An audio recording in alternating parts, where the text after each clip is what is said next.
So when these type of questions come, how we write? See, I can write 81 in the powers of 3, right? Like this way I can write it.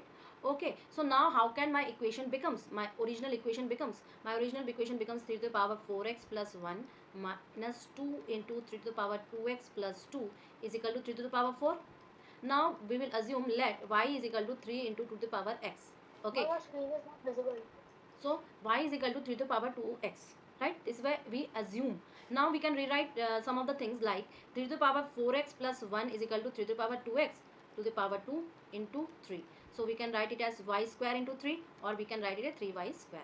Right? Next, 3 to the power 2x plus 2 can be written as 3 to the power 2x into 3 to the power 2 is equal to 9y.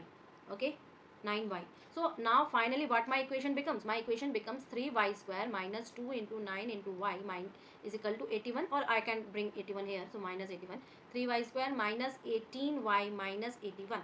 Okay, now I will compare it as ax square with the standard equation plus c is equal to 0. I apply the discriminant rule, sorry. I will apply the discriminant rule. So finally what I will get? Alpha and beta. So alpha beta is equal to what? Minus of minus 6 plus minus under root of minus 6 whole square minus 4 into 1 minus 27 under root, right? Divided by what? 2 into 1.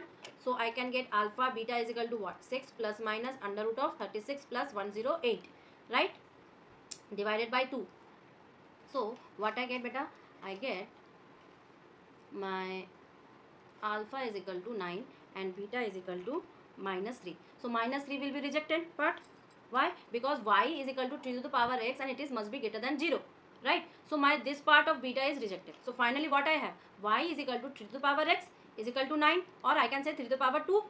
So finally when I compare what I have assumed, that is 2. So what after comparison what I get? 2x is equal to 2. This implies that x is equal to 1.